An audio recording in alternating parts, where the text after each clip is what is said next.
Hi everybody, I'm Al Linder, and you're here watching Western Bass TV.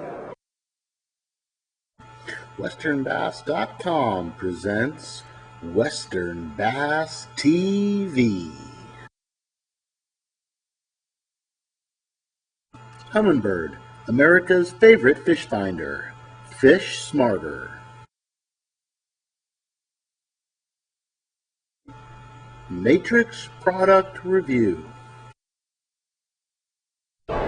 Hi Nutcases, this is Ed Ackerman, aka Fast Eddie, and we're at the ISE show here in Sacramento, and we're discovering new electronics. The guys that are sneaking up on the leaders here have some very interesting product to show. Now, when you're shopping for electronics, you want to have a certain amount of material with you when you go. A notebook is really handy to have so that you can take down information. Polarized sunglasses. You're always looking at your screens when you're outside in the sun. You're wearing your polarized sunglasses. You want to wear your sunglasses so that you can get an idea of what that screen is going to look like.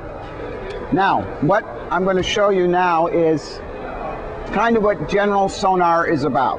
You have a transducer that's attached somewhere in the boat. It's sending out a signal to the bottom, and sound travels anywhere between 12 and 1,300 feet a second in the water. This transducer is made up of a transmitter and a receiver. The sound penetrates out and bounces off of every object that's in that water environment, comes back, and the receiver then picks up that vibration, transfers that vibration to an electrical impulse, which tickles the pixels on your screen. Now, depending on the strength of that signal, okay, is how light or dark your pixels are. In a monochrome screen, you may have really dark pixels outlined in your little inverted V, and that usually is an indication of a large fish. You have maybe one or two dots in the screen, but they're dark. That's also an indication of a large fish, but rather than the fish being directly in the center of the beam, you're probably just catching a small tail portion of that fish in the beam. Now, one of the nice things that Humminbird has come up with is a dual beam transducer.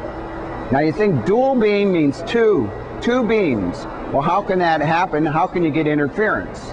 Well, we have the answer man right here to be able to explain that to us, and that's the Humminbird rep for California, the West Coast, Len Vinci. Now, he also represents Minn Kota Trolling Motors. Good morning, Len. How you doing? Ed, how are you? I'm pretty good. Now, I know that Humminbird has a dual beam transducer. Why don't you explain to the folks here at home what that dual beam actually means? Most of the dual beam frequencies that we have in units consist of both 200 kilohertz and 83 kilohertz. The 200 kilohertz is based off a 20-degree beam, and then the 83 kilohertz would be based off of a 60-degree beam. Our new 900 series widescreens are based off of two frequencies as well, the 200 kilohertz as well as the 50 kilohertz. But really, there are two advantages, a couple different advantages to dual beam frequencies. And Ed, on your behalf and what your experiences are, what would you think would be some of the bigger advantages of having dual beam frequencies? Okay. And then the advantage of a dual beam is a wider coverage area on the bottom to be able to go ahead and to have transmitted onto the screen. In this illustration here that I've drawn, what it tells me is if you're dealing with a 20 or 25, let's say a 25 degree area here, cone angle, this is your coverage area, okay? A wide angle like this is a fuzzy angle, but you cover maybe, let's say, 12 feet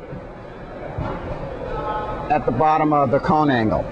With a dual beam, not only do you cover the 12 feet, but you're also, with the 60 degree, covering a wider angle on the bottom, so that because they're two different frequencies, okay, you're able to get the image to come up on the one screen without interfering with one another. Exactly, and the advantages also in that is that when you have different applications for different fishermen from out here on the West Coast, the Delta, typically a shallow environment.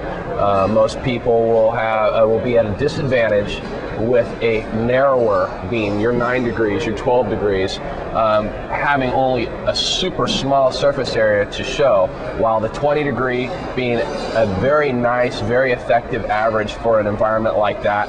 But now when you have dual beam frequency, you can use them both simultaneously and have the 20 degree in the middle and the 60 on the outside, or you can run them individually. This is also a great benefit for the guys out here on the West Coast for your riverboat fishermen. Typically your classic application there is shallow water, and again 9 degree, 15 degree will still be a little too narrow for what they're trying to do, while a 20 degree is at a perfect average, while the 60 degree 83 kilohertz is ideal for the river. Ed, the other thing I was telling you about, one of the other advantages behind having dual frequency, a lot of people don't know, is that in the 83 kilohertz and the 50 kilohertz, is that they are less vulnerable to noise and interference that we all experience in our outboard motors and in jet wash and outboard wash and in the river current. That's great. That's exciting. Why don't you introduce us to the Matrix family? Because I know that the Matrix family is all GPS ready or has GPS combination right inside. Let's take a look at the big secret thing. Now, what a lot of you guys may not know is this technology has been on Bobby Barrett's boat for a while, and he's won a major tournament, a boat, using the applications that we have in the Matrix 97 series. So let's take a look at what Bobby has on his boat. Len, the Matrix 97. That's the same unit that Bobby has on his boat, I have on my boat, you have on your boat.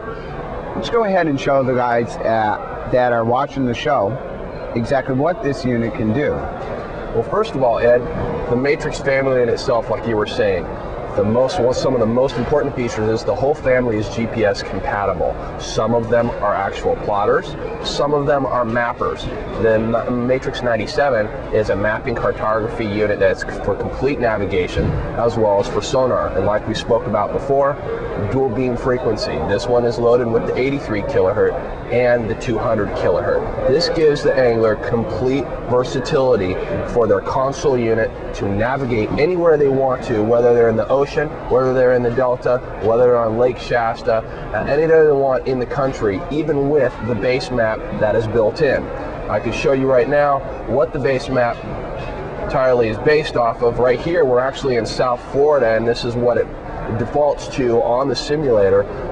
But it allows you to navigate anywhere you want in the country and then team up with Navionics chips that Navionics comes out with. They are the leader in cartography maps out there. We load them up here in California and the West Coast. There are 2 actual maps that we can use for more specific contour reading. But the key now, Ed, like we've talked about before, one of the biggest things is color. Color is in now. Color is big right now in sonar. The 97, the new 77 and 87 Matrix series are basing around color. Ed, what is your experience with color? Why do you think it's a big advantage right now before we go into the nuts and bolts? What I like about it is it's really helping me determine the type of species of fish that I'm looking at. If I'm looking at, let's say I'm out on the lake and I'm cruising one of the lakes and I have some trout underneath me, okay? I'm gonna have this yellowish greenish symbol that's going to come up on here, the arch that's going to come up onto the screen. That's telling me that that's trout. If I've got a bright red dot in the center of it, that means I'm getting a strong return signal. That's usually telling me that that's a pretty good sized fish, and 9 out of 10 times that fish is going to be a largemouth bass. Catfish are going to be very similar. They're going to go ahead and they're going to have a different return color, kind of a yellowish green with the trout, but because they have an oily body, you're going to get a different signal. So what the 97 is going to do, and what it makes it perfect for, is going ahead and finding structure in the water and being able to fish right directly over that structure, drop that worm or that jig down, and actually watch that fish down there come and eat my bait. That's exactly a great point to that, and really a lot of people think that color screens are pretty and cute and very nice looking. Yes, they are, but there are excellent advantages to color screens. One of the big words out there, it's a couple years ago when they were introduced, is that you couldn't see them in the sun in bright light. Nowadays with Humminbird, from the 97 to the 77 and 87, the new LCD screens are very easy to see in the sun.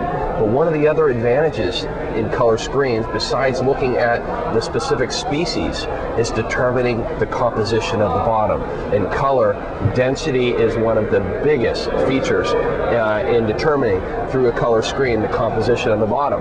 So if your fisherman is fishing for smallmouth, to striper, to sturgeon, they want to know the type of bottom that is there. And in the typical black and white monochrome screens, that would be your classic grayscale factor. While in color, you have that factor, but the color screen will show you the different variances in the densities, and that is one of the biggest advantages to color screens. Okay, in the 97 that we're looking at right now, we see this big bright red line, and there's like a little yellow or green line just above the top of it. What's that telling you the composition of that bottom is in that simulator? Is that a hard or is that a soft bottom? Well, I mean, again, varying here, you're talking a super dense bottom on that, a very dense bottom, while keeping in mind that is what Humminbird comes with to the market, and then there are other manufacturers out on the market that present that differently on the screen, but that's exactly what Humminbird shows on that. And that's what's nice about our simulators. When you come to our booth, you come to our stores like Fisherman's Warehouse, who stocks all of our Humminbird units. You can get in there, you can turn the units on, you can feel them through from feature to feature and see exactly in real-time simulation on how they would show composition and species. Real time, you just talked about real time. I was wondering, on the right of the screen that we're looking at right now, you see a bunch of wavy lines going up and down there. Can you explain a little bit about what that is? It's excellent. It's a great feature that Humminbird has got in real-time sonar. The right column here is what we call real-time RTS, and it allows the angler to use that as real-time now. Here it is, here is the signal, here is where the fish are, here is the bottom, and this is right now, while the backside of this going from here to the left of the screen is what we call chart history. It's behind you, it's past and done. So it allows the angler, the sonar user, to look at the side and realize that this is right now, this is real time, while the past is past history. Is there a way to be able to determine that past history? In other words, if this is real time right here, is there a way to determine across here how far back behind the transducer that fish actually is? Well, that's what we were talking about earlier about the degree, from a 20 degree to a 60 degree. Typically on a 20 degree sonar, which most guys use for contour fishing, if we're out here on the West Coast from Shasta to Oroville to Berryessa, contour fishing, guys that are fishing worms and jigs, fishing in deep water, they want to use a tighter cone angle. On a 20 degree cone angle, we use the numeral 3 as your common denominator to use in the formula of dividing that into the depth or the distance, and that will tell us the diameter of that cone. So for example, on the 20 degree, we use 3 as that denominator, and if it's 30 feet, we know the width, the diameter of that is 10 feet. It's 10-foot circle. Right. Same thing applies to side finding and that on those type of degrees, while some of the other users out there in 9 degree cone angles for side finding or straight down, we use the common denominator of 6. So obviously it tightens that up. So in 30 feet,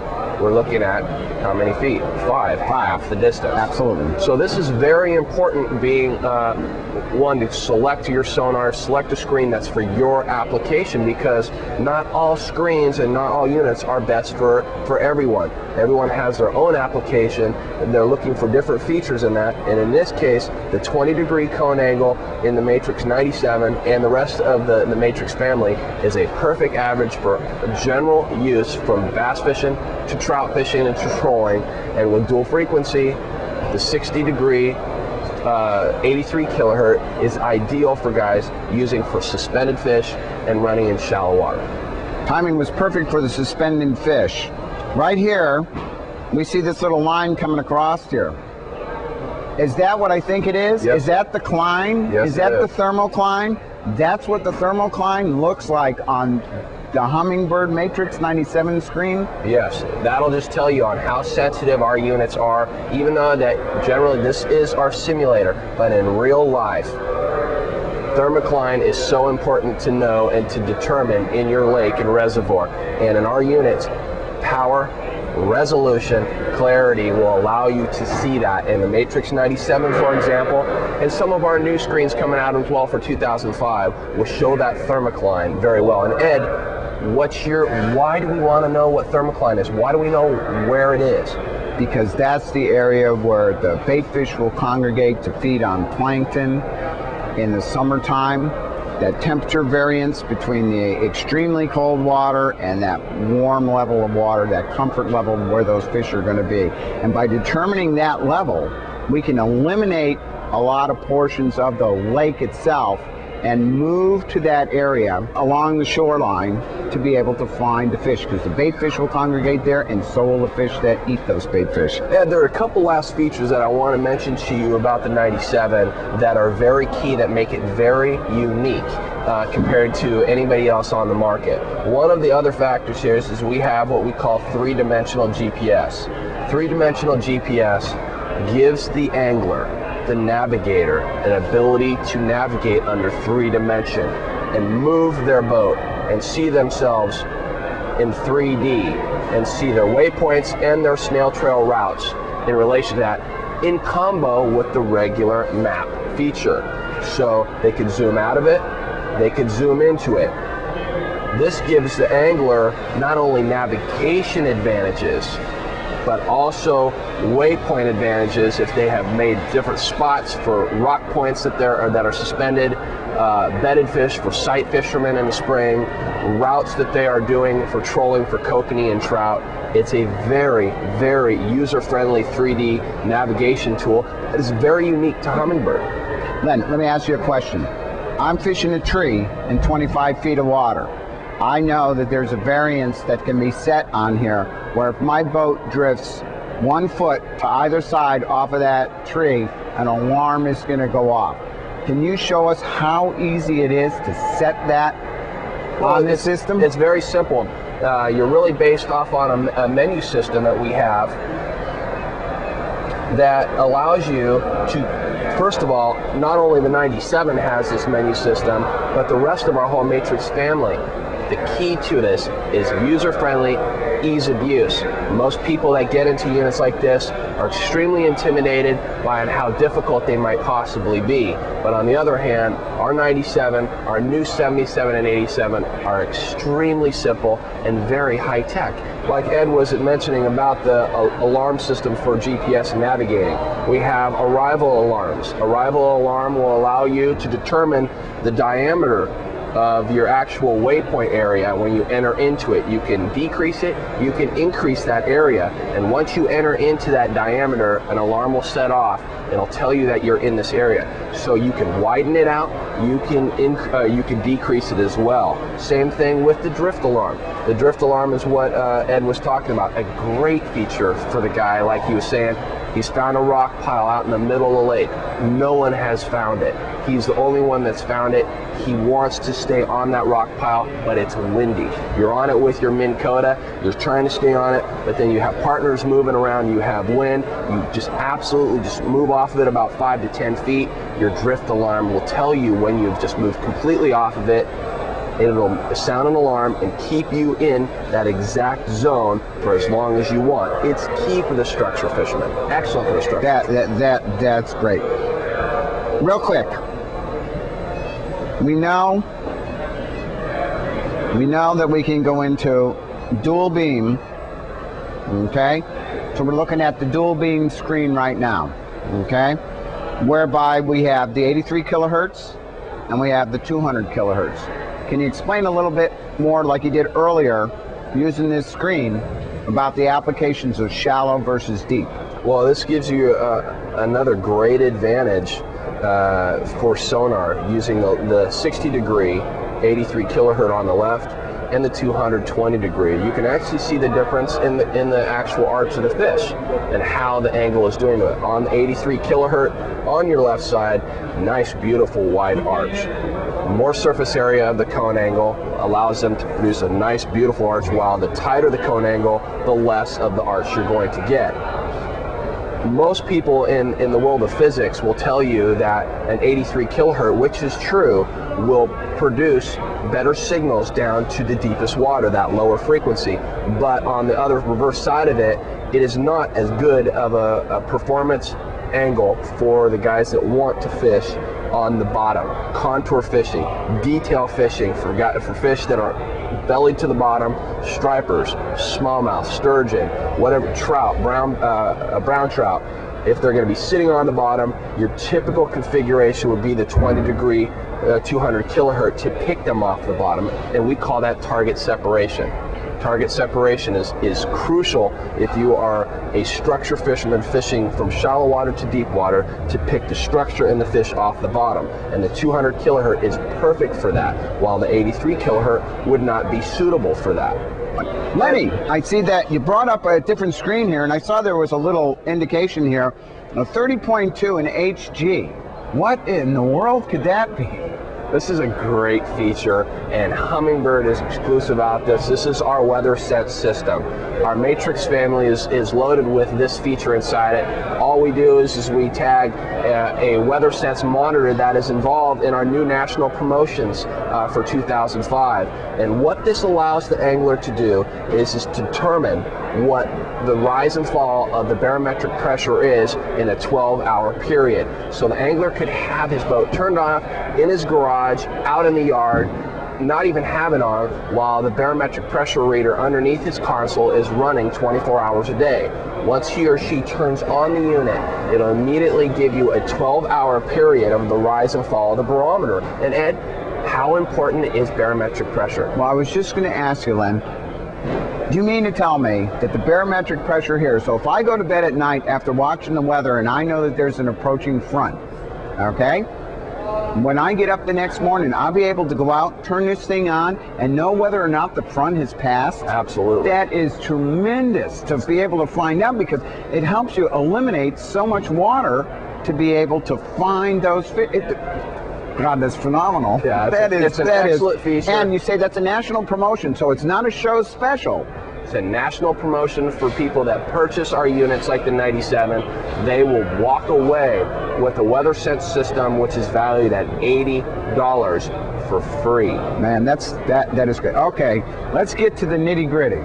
You got a ton of stuff on this thing. Okay, this is a marvelous piece of technology. I'm thinking $1,400 for a unit like this. Tell us how much that actually goes for retail. And that's what makes this unit the best value on the market, bar none. $849.99 with GPS, with the module, which we have a 12-channel GPS antenna with it, built-in mapping, everything. And now you buy it, the national promotions allow you to get the weather sense system with it for free. All you need is that if you'd like to add some Navionics maps to it for more specifics, you can do that. But hands down, for a big color screen with navigation and with sonar for $849, it is the best value on the market. Under $1,000. Absolutely. And you got a piece of equipment like that. Technology is wonderful. It's amazing. It really is. And looks like Hummingbird's the new leader in the electronics industry here. So yes, there is a new bird in town. Absolutely, absolutely. Now, before we go, I want you to just give us a quick rundown. Guys, side sonar imaging is coming. All right, you've got to see this to believe it. Nutcases. The Matrix family runs from $149.99 all the way up to $849.99, and all Matrix units are GPS ready. Some combo units come with GPS. So rush right out, take a look, Fisherman's Warehouse, your local retailer, ask for Humminbird. If they don't have it, ask them to bring it in so that you can take a look at it. Len, side sonar imaging. Man, Look at this screen. Explain to me what this is that I'm seeing on the screen. And this is not a camera, right? This is brand new technology out from Humminbird USA.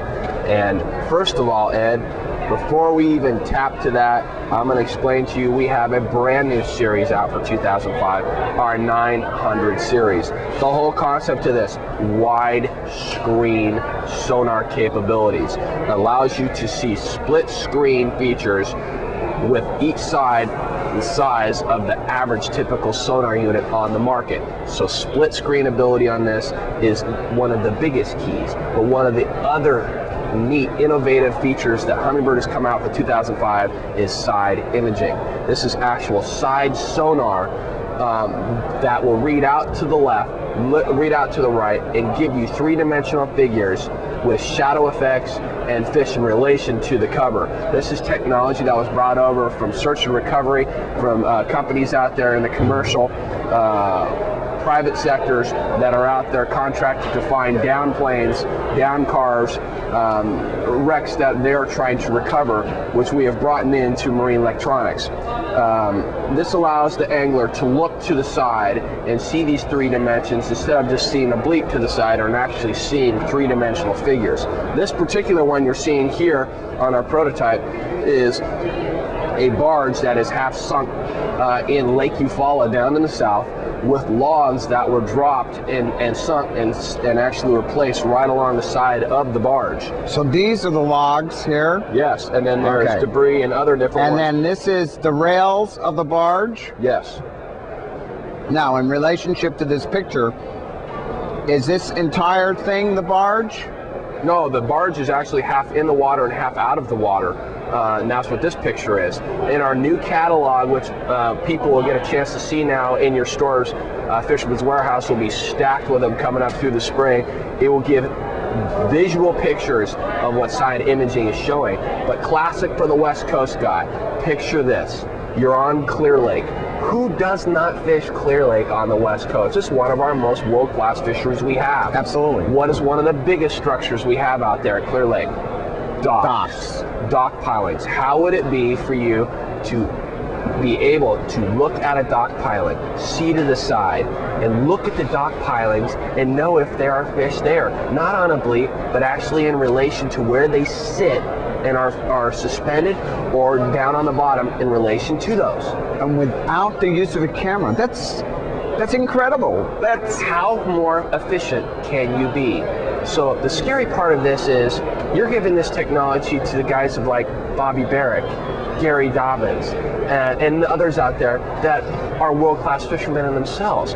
But what a tool to be able to use that can make them that much more efficient. And like you said earlier, Bobby Barrick won a boat this fall from 100% Bass Championship on our 97 using the navigational tools in there.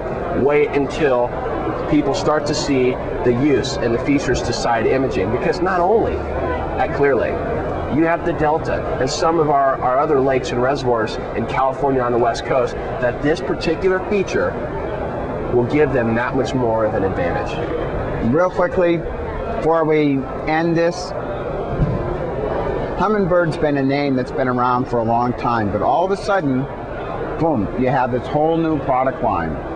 Why is that? Humminbird has now come out with a vengeance to tell the users out there that there is a new bird in town. High technology, new innovation, new perception. And with the new color screens that are coming out in the market, there's a couple in the 500 series, a couple of new in the Matrix family, and all in the 900 series. Watch out, fishermen. There is a new bird in town, and the technology is there. Go to your favorite retailer, your marine dealer, and be able to see them on display, or come to the show. We're here at Sacramento, as well as the ISC San Mateo show, and we'd be more than happy to go through it with you.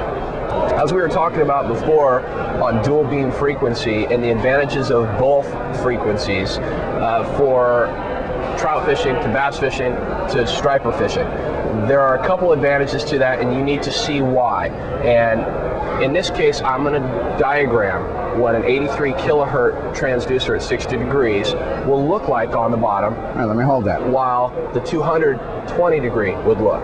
Okay. On this side, the 83 kilohertz versus the 200 kilohertz. Gotta love those visuals. The classic example, you like my writing it? Absolutely. On here, on the 83 kilohertz, there is your classic hump in 30 feet of water. That is what an 83 kilohertz would look like. Maybe let's add a speck here. Maybe let's add a speck there. That might be your fish. It might be a bass. It might be a bluegill. It might be whatever it might be. The 200 kilohertz 20 degree, which again, this is 60 degrees.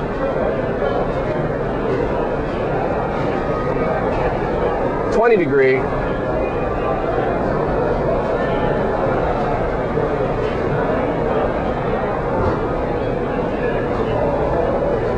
will be that much more specific. This will get you down to detail and target separation to the fish. So that will give you the advantage as a structure fisherman, while in this case, in the 8360, you're covering more ground. So to go over that, Ed, what are your main advantages to that? Well, just look at the screen. The advantages are right here. That versus this. It's self-explanatory. Period. Len, this is fabulous stuff. Yeah, then again, you know, you're talking about advantages and disadvantages to sonar. There are advantages and features for everybody out there, for different sonars out there. You need to get out there, look at what you do as the troller, as the structure bass fisherman, as the striper guy. You need to see what you need out of your sonar unit, and Humminbird for 2005 offers such a versatility to their units. So I invite you to come out to your stores and to the shows, look at them, see what you need out of your sonar. We're more than happy to go through it with you. The people at our dealers and stores, we're more than happy to go through the features and benefits with you as well. And don't forget to see us on the water too. You can always see me, Len, Bobby, any one of the staff members that's out on the water. Just stop us. You got some questions, ask us. I mean, the electronics is changing, and there's a new bird in town. Len said it better. Len, I want to thank you so much for going over this with us. We really appreciate it. Nutcases, if you haven't gone out and looked at this, you need to do this, and you need to do it now. Okay? You guys keep tight lines and look forward to other little installments in the future about electronics. If you guys like this, get a hold of Tony, let him know, and we'll see if we can't put some frequently asked questions together about electronics. Maybe start doing a little bit of electronics on the radio and maybe some more television. From the International Sportsman's Exposition, I'm Fast Eddie. This is Lazy Lenny.